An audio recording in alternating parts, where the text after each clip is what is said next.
Give you more. Yes, I would. See that you are sainted. Hello, everyone. True and pure. Roger Fredenberg here. Nice to be with you. And if I could give you more, I would. It's true, I would do it. I would do it in a heartbeat. So, the big news breaking yesterday was the death of Justice of the Supreme Court, Antonin Scalia. So, try to visualize this. El Paso, Texas, down near where all the Mexican drug cartels congregate with their hitmen, Judge Antonin Scalia ends up dying in his sleep, according to the official account.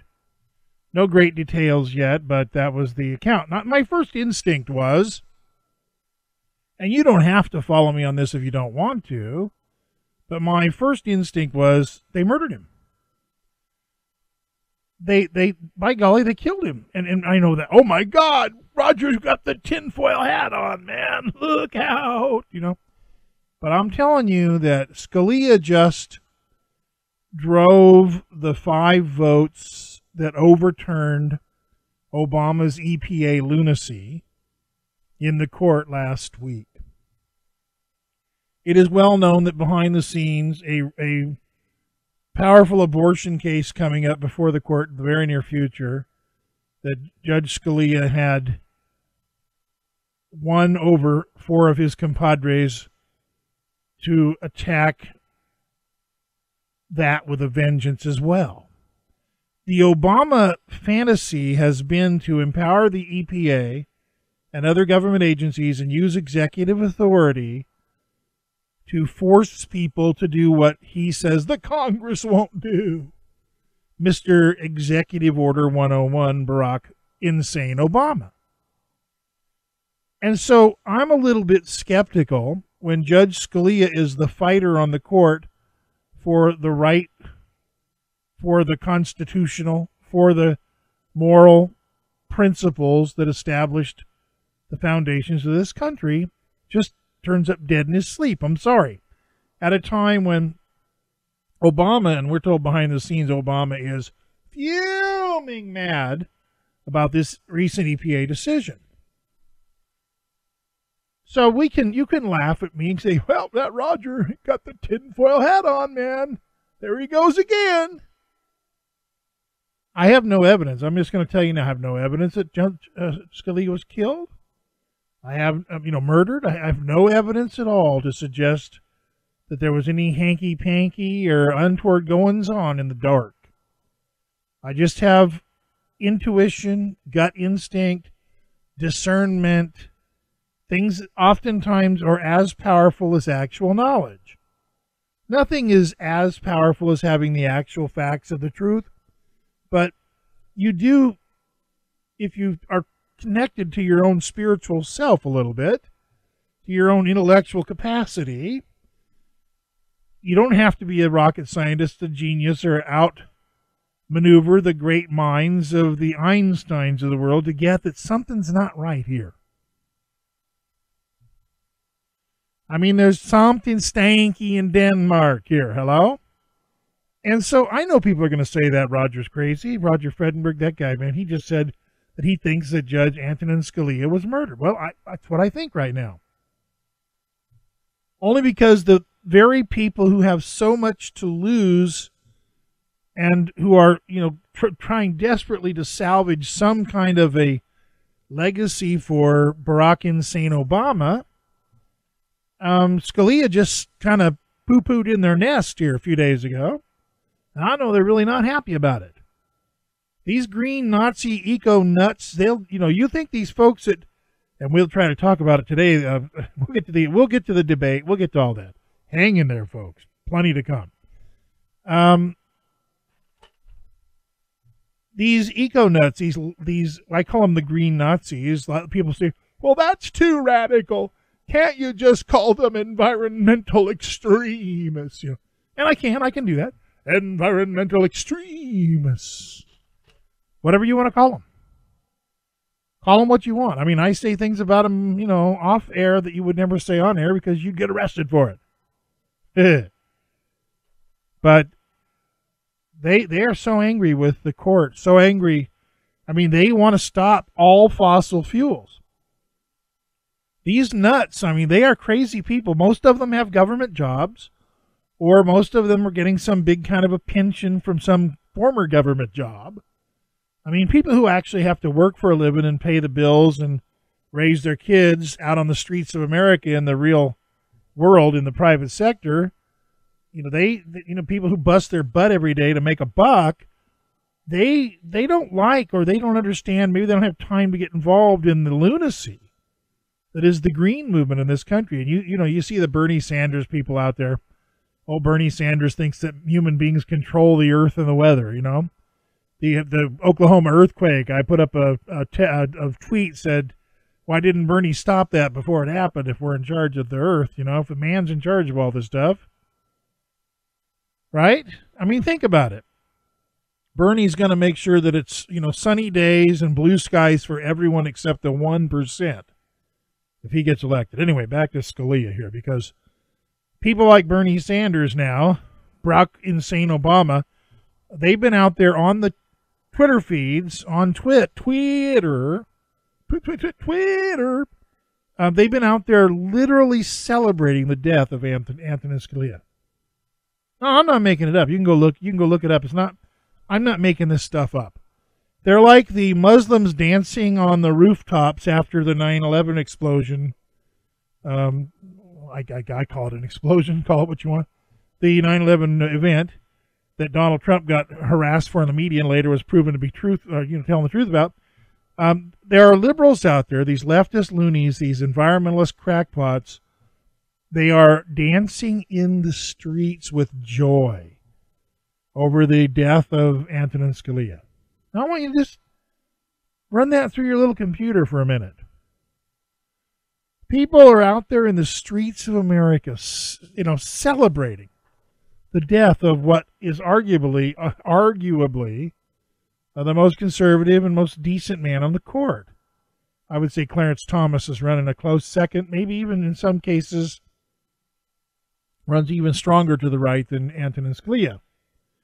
He was the longest serving justice on the Supreme Court, current justice. I remember when he was appointed by Ronald Reagan back in 1986. The Diocese of El Paso, their spokeswoman, Elizabeth O'Hara, was telling ABC 7 News that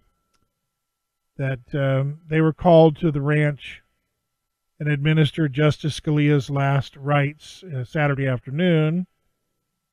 Now, Scalia, interestingly, had his wife and 9 children and 35 grandchildren. Imagine that. And, of course, Republicans are under a lot of pressure, and we'll talk about that a little bit here as we go along, but, to fight against Obama appointing some other liberal nut job to the court. I mean, we can't afford any more liberal nut jobs. This could spell the end of America as you know it if Barack Insane Obama is allowed to put another left-wing lunatic on the bench. That 5-4 split you've been seeing go flip the other way. So if you ever wanted to threaten your dumb, idiotic Republican senators, now's the time. Because this is the most important, pivotal, political, and legal moment in your life's history. If Obama is allowed to put another Sotomayor, for example, on the court bench, we're done. You might as well just get down and play homage to the Fidel Castro Banana Republic Third World America of the future. Now, you can argue with me. I don't care. I've got my tinfoil hat on. Anything goes here. But I really did wake up thinking, Scalia, dead. I don't believe in coincidences like this. I'm sorry to tell you. I just don't. I don't. So the Republican senators need to be warned The electoral base of the Republican Party needs to demand that they refuse to confirm an appointment from President Barack Hussein Obama. Now, remember Judge Bork. When they tell you that you can't reject and you can't stall and you can't hold off, I want you to remember Judge Bork. I want you to remember the hell that was the effort to get Clarence Thomas on the bench. Anita Hill with a pubic hair on her pop can. Hello? Now, Judge Scalia has an enormous legacy.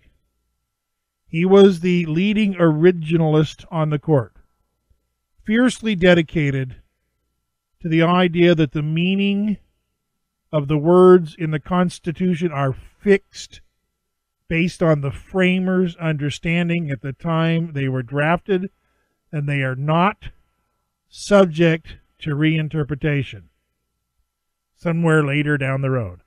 Well, yeah, they kind of meant that back then, but we're in modern times now. And in modern times, you got to do modern things, The old Constitution is just a wore-out rag now. It's up to the court to kind of alter and change and transmogrify it just by force of will.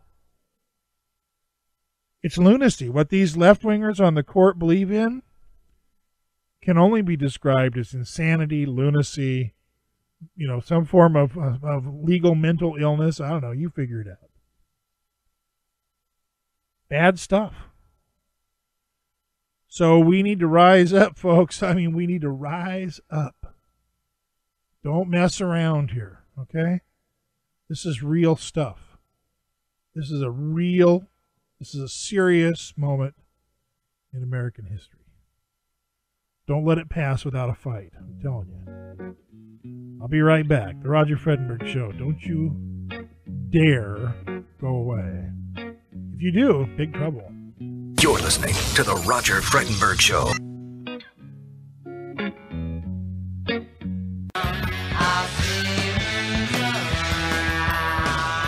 All right, welcome back. The Roger Fredenberg Show. I'm going to get you, baby.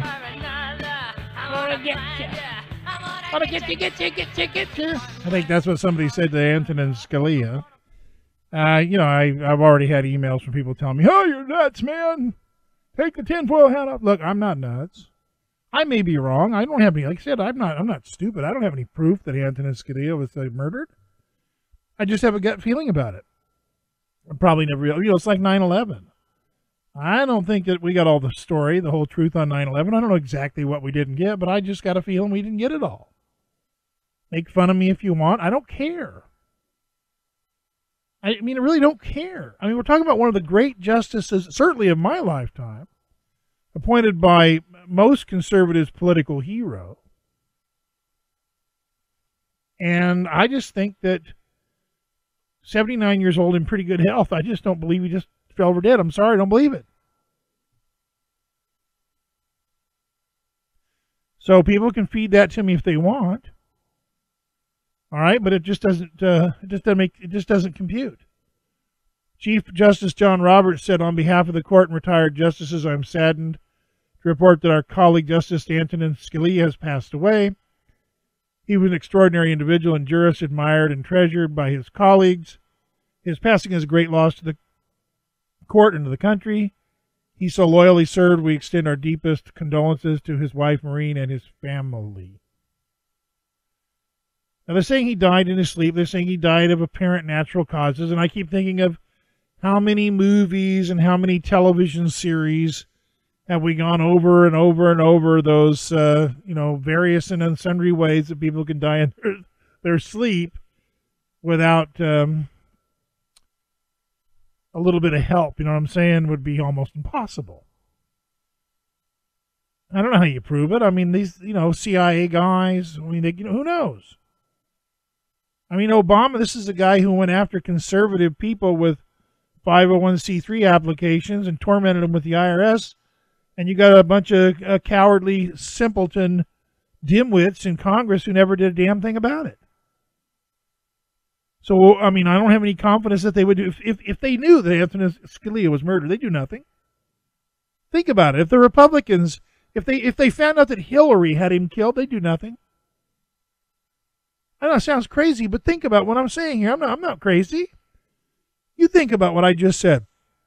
If they knew for a fact that Hillary Clinton was involved somehow in some nefarious scheme to have Antonin Scalia injected with an oxygen bubble in his sleep or something, the Republicans would say, well, there's not much we can do, but next year we'll have some hearings on it. I mean, I have no confidence in anybody anymore. I don't. So yeah, I mean, look, let's just look at the man for a minute. Let's just look at Antonin Scalia and some of the things he believed in. I'm going to play a little bit on Antonin Scalia on judges, which I think you'll find amazing. Antonin Scalia, quote, "The Constitution that I interpret and apply is not living, but dead." Close quote. Explain that one. Much of the harm that has been done in recent years by activist constitutional interpretation is made possible by a theory which says that unlike an ordinary law, which doesn't change, it means what it meant when it was enacted and will always mean that.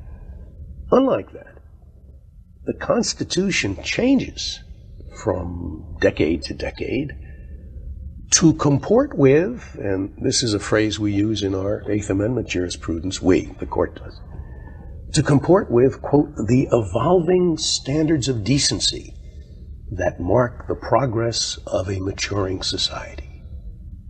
In other words, we have a morphing Constitution. And of course, it's up to the court to decide when it morphs and how it morphs. That's generally paraded as the, quote, living Constitution. And unfortunately, that philosophy has made enormous headway, not only with lawyers and judges, but even with John Q. Public. It's amazing how accurate that statement is. We'll be right back. The Roger Fredenberg Show. Don't go away. Will come to. You're listening to The Roger Fredenberg Show. Hello, everyone. The Roger Fredenberg Show. I made a few. So, I have to talk about Justice Antonin Scalia because the makeup of the Supreme Court, which is now in jeopardy if the Republicans don't grow some hair here, very important right now because truly the balance, if it shifts more left the court, we're done. And when I say we're done, I mean we become more like the third world socialist idiotic nations of Europe. And it will become unbearable for people to try and make it here in business and such because the deck will be stacked completely against you. You know, in Oregon, they are raising the minimum wage, or going to try to a level that I think will chase a lot of business away. The big story out this week about the robotic future of jobs, how, you know, the big push is on now to automate everything, get rid of people. People are just a pain in the butt and they're too expensive and they're hard to keep, you know, satisfied, so to speak. And I'm sure you saw the stories out of Philly and other places where I think it's Carrier and Carport and some of these other companies, big companies, are laying off a bunch of folks to move their manufacturing plants to Mexico. The only guy on the campaign trail even really talking about fixing that is Donald Trump. I don't know how stupid people have to be to not understand that the guy, you know, he may not be perfect, but he's the man for our times, in my opinion. And I always leave open the possibility that I'm full of garbage. Full of not, you know, Roger's full of it, man. It's possible. But I've already seen what career politicians do to the government. I've already seen what career politicians do to the country. And so you need a force to counteract the lunacy that comes out of the process we call legislative government. So that's where the court comes in. Now, Justice Scalia is a guy that believed in, the real court. You know what I'm saying? It's a real guy with real ideas. And he warns us a little bit about how to judge the judges, so to speak. He basically says you can't judge the judges, but you know what? We can judge the candidates that are put up to be Supreme Court justices, right? Let me follow through with a little bit more of Antonin Scalia. I don't want to completely bore you to death with him, but such an important pivotal moment in our history. Way more important than the debates and right now, far more important than just about anything. And now, of course, if we can get the Republicans to stall, to keep from nominating and allowing a nominee to go through the Supreme Court from Obama, if we don't elect somebody other than Hillary, we're done. I don't know if people realize how important the times are. Please, God, knock on wood. Here's a little bit more of Justice Scalia on judges. Amazing stuff. Listen to what he says. You really can't judge judges unless you know the materials that they're working with. You can't say, oh, this is a good decision and this was a good court simply because you like the result. It seems to you that the person who deserved to win won. That's not the business judges are in. We don't sit here to make the law, to decide who ought to win. We decide who wins under the law that the people have adopted. And very often, if you're a good judge, you don't really like the result you're reaching. You would rather that the other side had won. It seems to you a foolish law. But in this job, it's garbage in, garbage out. If it's a foolish law, you are bound by oath to produce a foolish result. Listen because carefully. It's not your job to decide what is foolish and what isn't. It's the job of the people across the street. So don't judge judges unless you really take the trouble to read the opinion and see what provisions of law were at issue and what they were trying to reconcile and whether they did an honest job of reconciling them and of interpreting the words of the law in a fair fashion. That's what counts. Unless that's what you want your judges to do, you have a judiciary that's not worth much. You have a judiciary that is just making the law instead of being faithful to what the people have decided. So that's my main advice. Be slow to judge judges unless you know what they're working with. Yes, and this is evidenced with regard to the constitutional arguments surrounding Obamacare. Obamacare is taxation without representation, but more importantly, Obamacare was a tax that originated in the U.S. Senate, which is unconstitutional and illegal. And I don't know how, if it hadn't been for Justice Roberts and his adherence to left-wing nitwittery somewhere in the background, we wouldn't have this garbage called Obamacare. It'd be gone. And the legislative process, what the judge said there was so powerful. If they write stupid laws, and we have to evaluate the written law in its stupid form. We can't fix stupid. That's what the judge really just said there. If you send us stupid legislation and we have to interpret the stupid, don't blame us if it looks and sounds stupid on the outset when it comes out of the court. Now, folks, we have stupid people in government. And this is what Trump has been talking about, and he's right. And it's not as much an intended insult as it is an observation. I think that what people are not recognizing is that Trump is not, he's not saying people who are smart are stupid. He's not like, just arbitrarily saying to really smart people they're stupid just to be a jerk. He's making an observation that they make stupid decisions and they come up with stupid laws and they have stupid ideas and that they're a bunch of morons. And maybe that's a reflection of the voting public. Maybe we like to be led by morons. I know in my 2nd district of Oregon, we appear to like to be led by morons. I don't know why, but we do. People who glad hand us and pat us on the back and smile and wave and tug on their pretty little tie, hang out with the good old boys for a day and then head back to their elitist lunatics in Washington, D.C. without ever accomplishing anything of any significance. And it just makes me sick. So pray for the country. Pray for the Republicans to have enough backbone to stop Obama.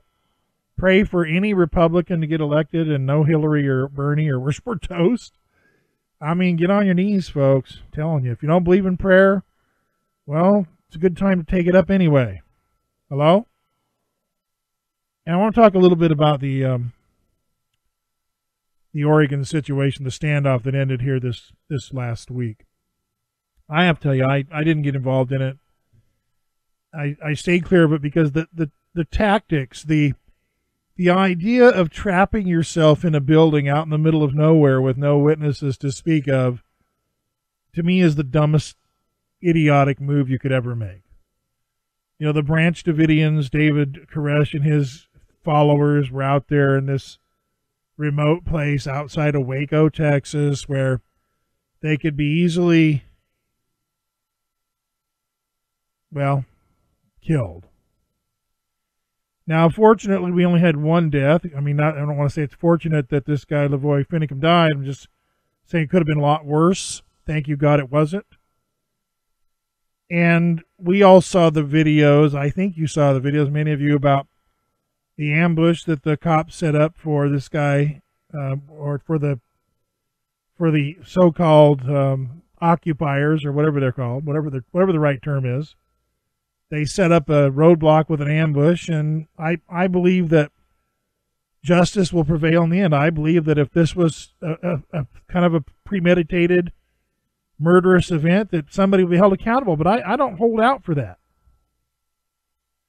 I'm not a big believer anymore in justice. I don't believe in justice anymore. Not really. Not for the little people. Only for the Hillary Clintons of the world.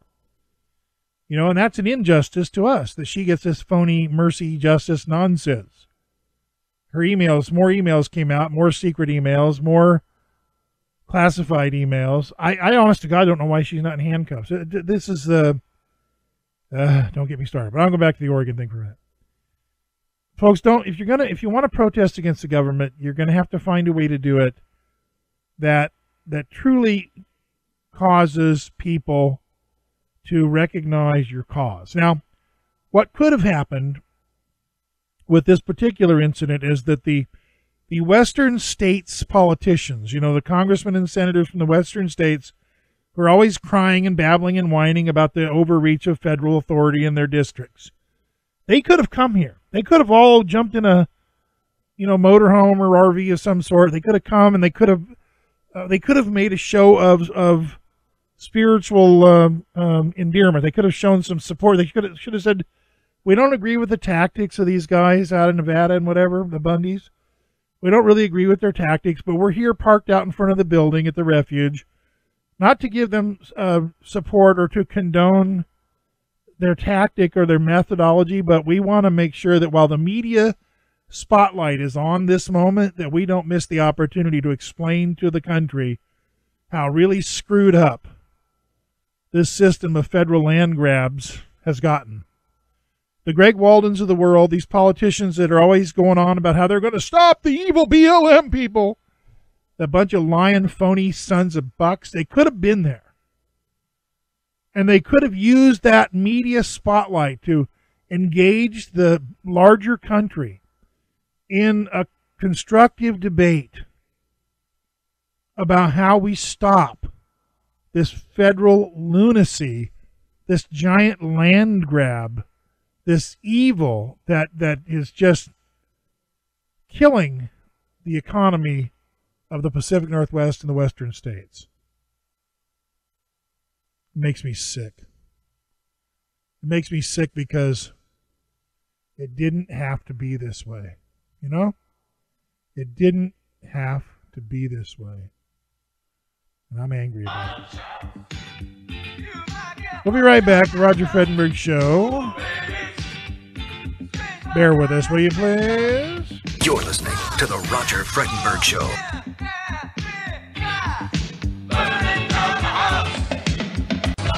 love rock and roll a lot.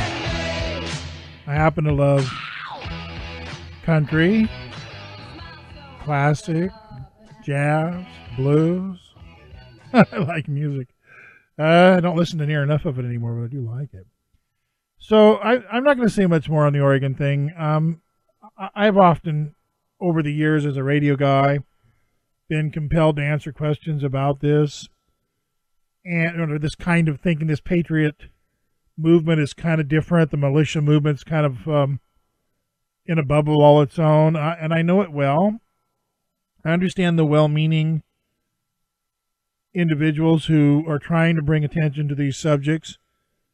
As I said, and I'll restate just for the sake of doing it, Greg Walden, our congressman in the 2nd District of Oregon, and others could have taken the opportunity to enjoy the spotlight of this moment, to get media coverage that would have applied pressure to the forces that be in Washington to think they have a right to control the West.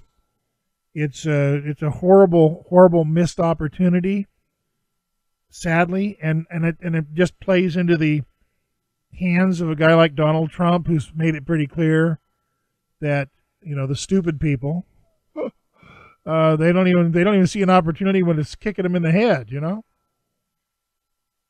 And it's because the Republican Party is always in self-destruct mode, and conservatives they just don't take advantage, and it makes them look stupid. I don't know if they're really stupid, but they look really stupid. Eric Bolling on Fox said yesterday morning something I think is compelling I want to share with you on this subject. Okay, time to wake up, America. As the election turns south, apparently so do the politics. For decades, presidential wannabes spend their year leading up to the election split between Iowa and New Hampshire. Once those races are in the books, there seems to be a panic for South Carolina. One high-level politico calls South Carolina a viper's nest. Did you know there's a well-funded super PAC specifically set up to run negative ads against the frontrunner, GOP frontrunner Donald Trump? And here's the kicker. The Our Principles super PAC is run by a woman named Katie Packer. Now, Katie Packer isn't a Democrat trying to take down the GOP's frontrunner. Katie Packer was Mitt Romney's deputy campaign manager, a Republican-run and funded super PAC with the sole purpose of taking down another Republican. The establishment is more afraid of losing to an outsider than to hand the country over to liberals or a socialist, for that matter. This is a real problem for me. As you know, I've never liked what the establishment class represents. I often talk about how they're almost as bad as the liberals running D.C., just more whiny about stuff. Yes. That usually elicits hate tweets, columns follow written by establishment types, bushies like Peter Wehner, or the Goldbergs, Jonah and Bernie. Well, that's fine. I can take it. But you know what? They shouldn't be shooting inside the tent. Look, establishment, if you truly care about America as I do, Trump's not your problem. Liberals and socialists are. Why not use that super PAC money to expose the dark underbelly of liberal politics? And for the record, if America chooses an establishment candidate, Bush, Rubio, or Kasich, I promise you I will support the GOP over the liberal, guaranteed. Hey, but that's me. In the end, always a team player. Yeah, that's Eric Bolling on... he does a show called Cashing In, I just properly pronounce it, on Fox on Saturdays. And, you know, the Republicans are shooting inside the tent. They've made it abundantly clear that they're apoplectic about Donald Trump's rise in the Republican base. They don't like him. They don't want him. He's not one of their guys. They can't control him. And, of course, he makes fun of the entire argument because it's so obvious what their motivation is. It just cracks me up. It's like, don't they get it? And so it's sick. And we'll talk later when we're going to talk about the debate. President Obama had a really bizarre weekly radio address yesterday. We'll get to all that in the next hour. But I've just found myself, I don't know, kind of wondering why the Republican Party is so determined to keep the liberals in power. I just don't connect to whatever the lunacy, the weirdness, the bizarro, crazy times thing is. I don't know. It's just weird stuff to me. Weird. All right, we'll be right back. The Roger Fredenberg Show. Don't go away. You're listening to The Roger Freddenberg Show. Go on.